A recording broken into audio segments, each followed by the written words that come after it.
Have you ever looked up at the sky and felt like it stopped breathing? Not during a beautiful sunset or before a thunderstorm, but in that strange, unsettling moment when everything seems to pause, as if someone pulled the plug on the operating system of the universe. On the morning of June 13th, 2025, I, Thomas Beckett, 51 years old, a man who once believed that everything in life could be explained through formulas and equations, stood frozen in my backyard, a steaming cup of coffee still in hand, while the sky no longer felt like sky, the sunlight no longer felt like light, and not a single bird sang as it usually would. What I saw above me wasn't a cloud, wasn't an aircraft, wasn't weather. It was a shadow shaped in a way no human language could describe, silently watching me. It had no eyes, no mouth, yet I could feel its gaze pierce through my skin like icy needles. My heart stopped beating, and the terrifying part was I didn't panic. My body remained still, but I knew I had been summoned. Not by a voice, but by something deeper than sound, deeper than any neural signal. And then I heard it, a whisper with no sound, striking my consciousness directly. The end is coming. Not as a threat, but as a truth long posted in the fabric of the universe, one I had never been still enough to read until that moment.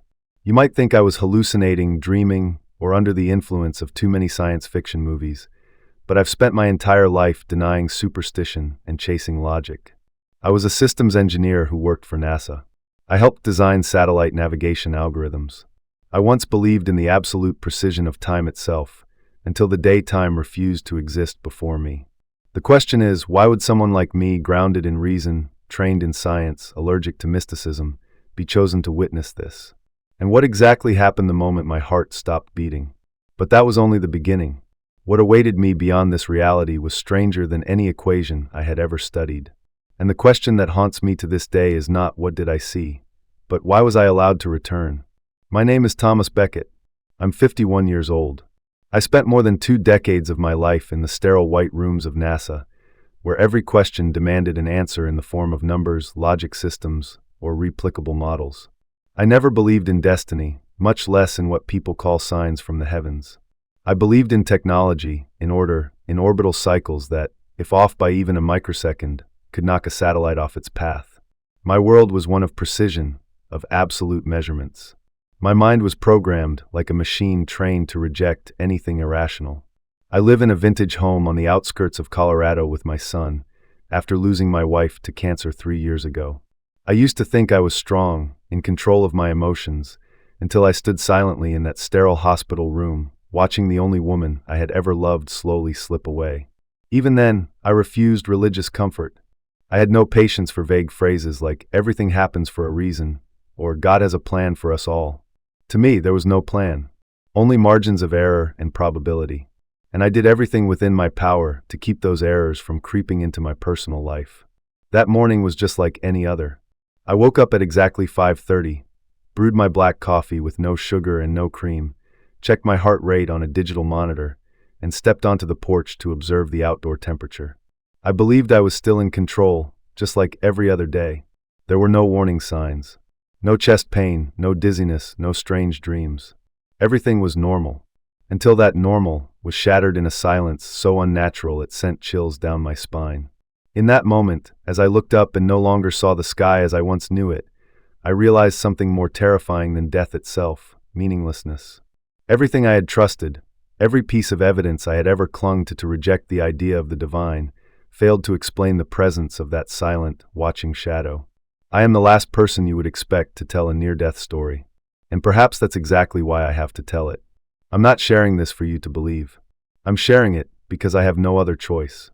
Once you've seen what lies beyond the final threshold, you cannot return and live as if you haven't. You have to speak, even if no one listens, you still have to speak. I don't know the exact moment my heart stopped beating, but I remember with perfect clarity the first second I realized I was no longer here. And the first thing I saw wasn't light. It was darker than darkness and more alive than light itself. It all started with silence. Not the kind you feel when you're alone, but a heavy, suffocating silence that pressed against my chest like an invisible block of concrete. The coffee machine still hummed faintly inside the kitchen, but outside, there was not a single sound. No birds, no wind, not even the breathing of space itself.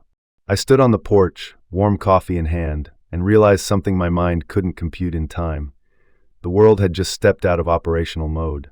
It was as if you were watching a video, and suddenly the playback paused, but somehow, you were still inside the frame.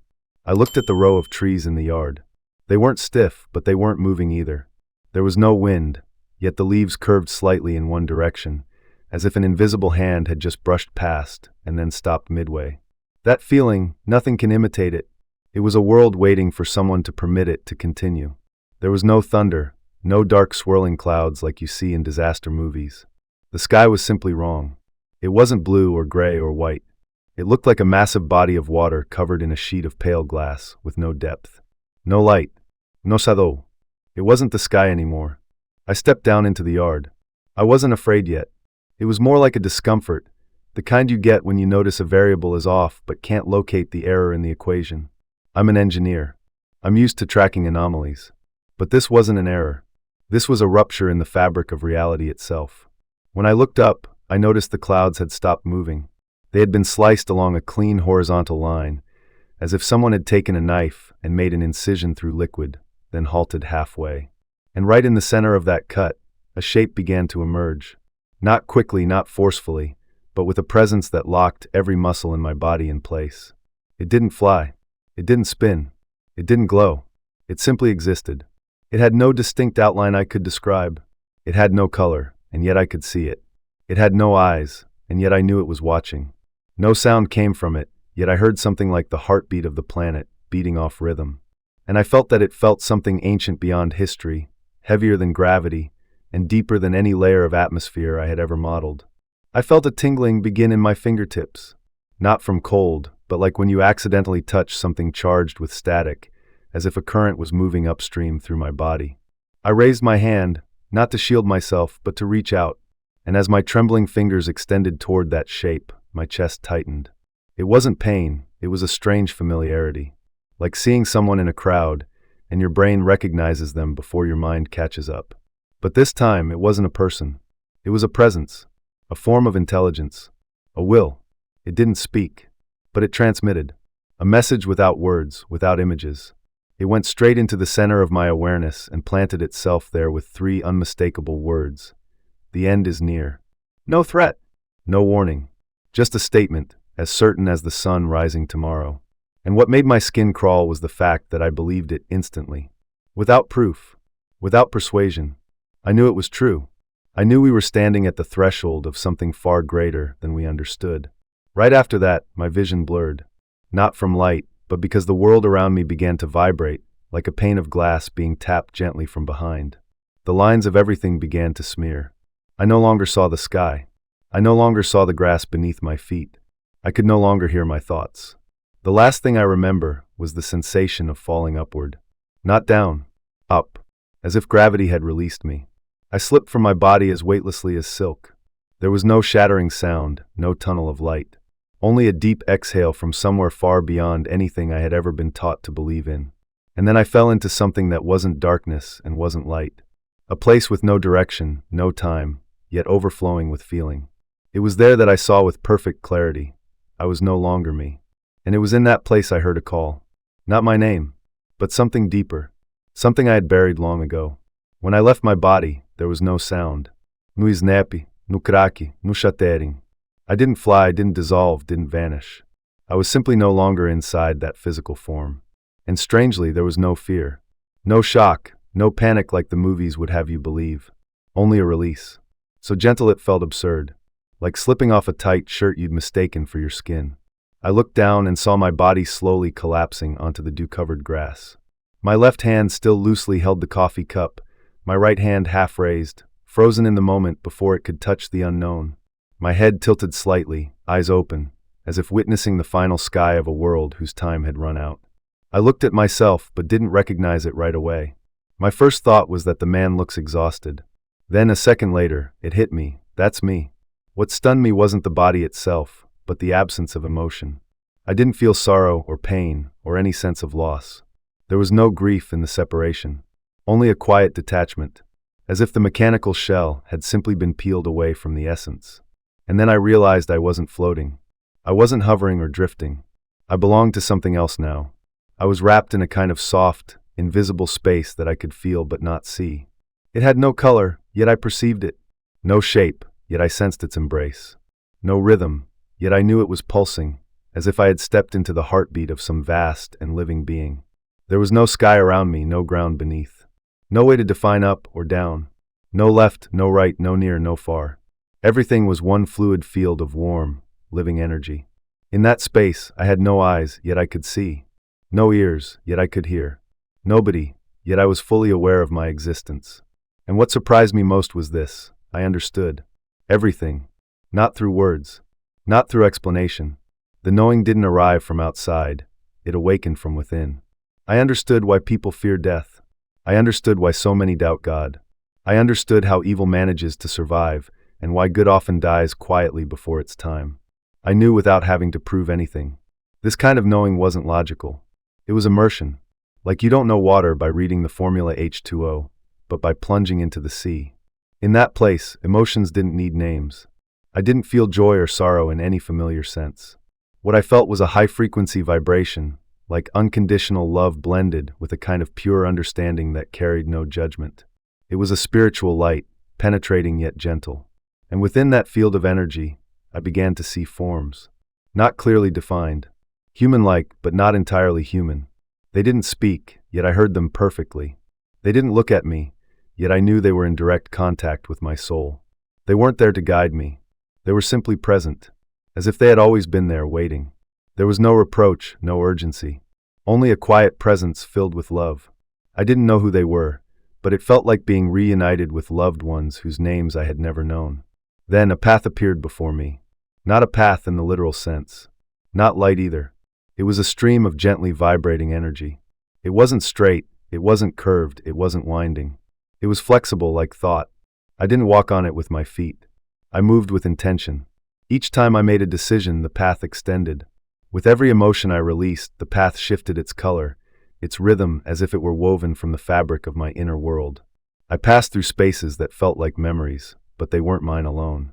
There were unfamiliar, yet strangely recognizable faces. Eyes that had briefly crossed mine at train stations, supermarkets, maybe even through a rearview mirror on the highway. And now, every single glance carried weight, resonance, as if the smallest interactions of my life had been recorded and were now replaying in emotional 8K. I began to understand, no action is meaningless. No presence is wasted. Every moment leaves an imprint, even if you don't see it at the time. Every smile, every sigh, every quiet glance, they are real vibration in the universe. And just as I began to dissolve into that state, into a space where the line between self and everything else no longer existed, a new vibration rippled through the field. It wasn't forceful, it wasn't jarring, but it had gravity, like a great drumbeat striking the foundation of space-time from some distant realm. I felt it reach into the center of my soul. A calling, not by name, but by frequency. I didn't understand it with my mind. I felt it with my soul. Something was incomplete. Something needed to be seen. Not for me to know, but for me to bring back. And just as I was preparing to melt into that perfect peace, a sound rose not through my ears, but from the deepest part of who I am. It said, "Not yet. We are not finished. There is one last thing you must witness." And what I was about to see next was not heaven. It was a message for all of humanity. I thought the place I was dissolving into was the destination. That was the final point where the soul returns to its original essence. But just as everything began to melt into completion, a point of compression appeared within the void. It wasn't a shape. It wasn't light. It was a concentrated field of energy with intention, with direction, and more than anything else, with intelligence. It didn't move toward me. I wasn't pulled toward it. We weren't in motion, yet we were drawing closer. It felt as if my consciousness was being tuned, as if the frequency of who I was syncing with that presence. And the moment I merged into its wavelength, I instantly understood this was no stranger. It had always been within me, and at the same time it surrounded me. It didn't call my name. It didn't appear in any human form, but I knew it knew everything about me. I didn't see eyes, yet I felt the gaze of a million eyes scanning the entire history of my soul, not to judge, but to understand. Every thought I had ever formed, every action I had taken, every fear I had buried too deep to speak aloud, it all rested calmly within its awareness, as if I had never truly been hidden. Then, a form of language beyond language began to emerge. Not spoken, but unveiled through sensation, as though each of its thoughts became an experience, translating into image, tone, temperature, memory, and I heard it with every part of my soul. It didn't say much, but what it said, I will never forget. The end is not an ending. It is a reconfiguration. Reality is shifting. Humanity has reached the threshold. And you, like all who have lived in denial, will become a witness. I didn't ask questions. I didn't resist. For the first time in my life, I needed no evidence. Because truth doesn't need to be proven. It only needs to be felt. I didn't yet know what reality is shifting truly meant. But I saw flashes and fragments of understanding. A timeline folding in on itself. Cities are disappearing not through war, but through forgetting. People flee the light because light exposes the truth. I saw children sitting silently in front of screens, no longer dreaming. I saw adults speaking in robotic tones, their eyes dim and hollow.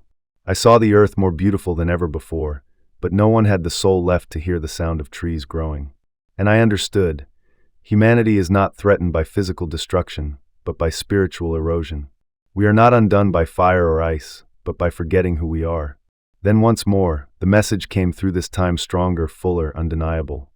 The world does not end, but it will no longer be the same. Those who remain awake will live. Those blind in spirit will exist only as silent memories. I didn't feel fear. I felt sorrow.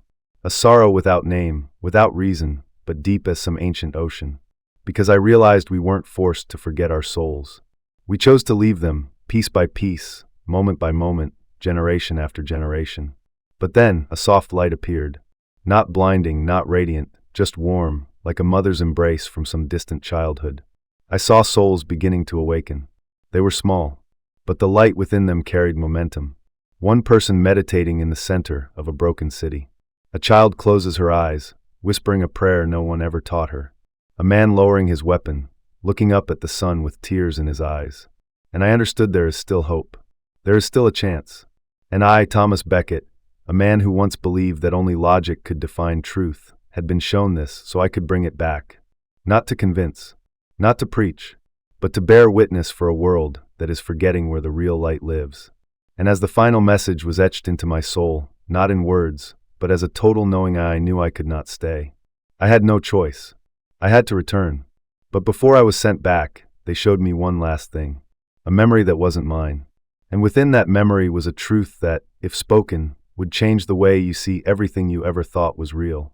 I stood before a memory that wasn't mine, yet it felt so familiar that it sent a chill down me. It didn't play like a film, but unfolded as if I were reliving that moment with every sense of my soul. In that memory I was a child, but not Thomas Beckett.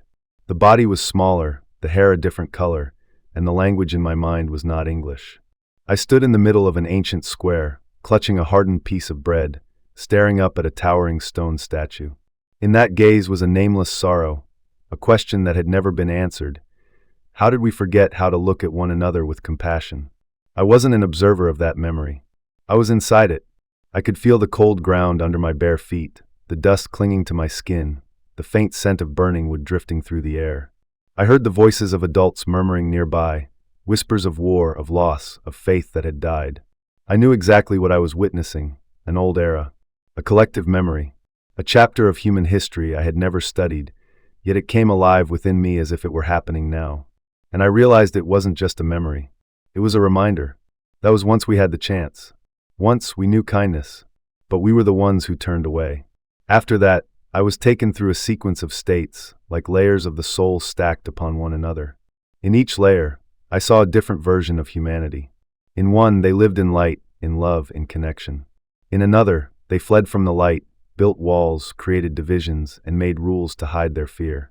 I didn't see God, but I saw what was sacred.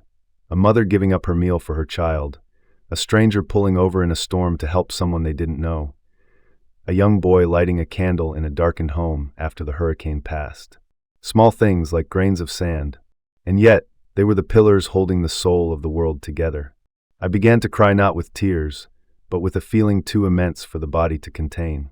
Because I realized those seemingly insignificant actions were the very thread keeping humanity tethered between darkness and light. And then I was shown something that wasn't a picture, wasn't a sound, but a pure concept: forgiveness. Forgiveness is not the erasure of wrongdoing. It is the end of self-condemnation.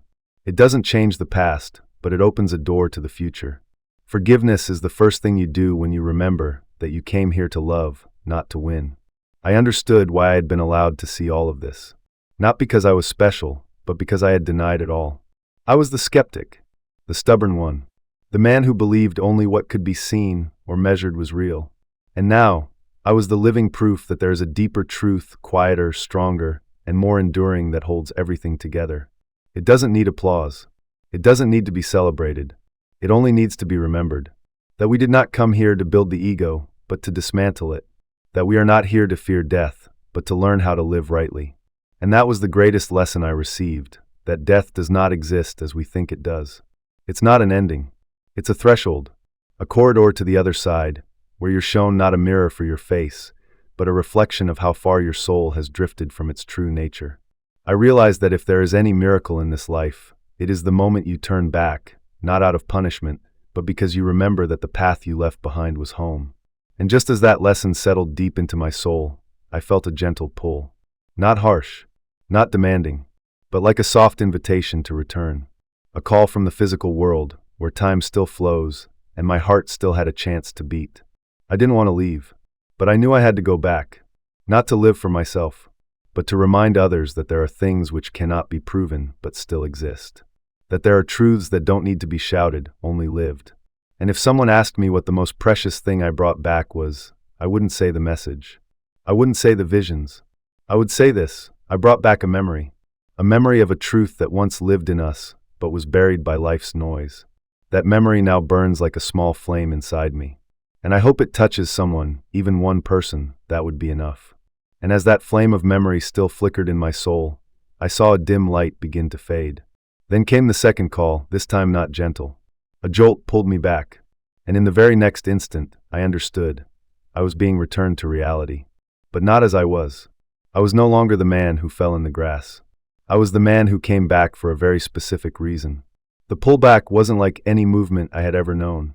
It wasn't painful, it wasn't fast, it didn't shake or jolt, but it was absolute. It didn't feel like being drawn in by a magnet. It felt like a command that could not be refused. As if my soul had just received an unspoken decree. The time has come.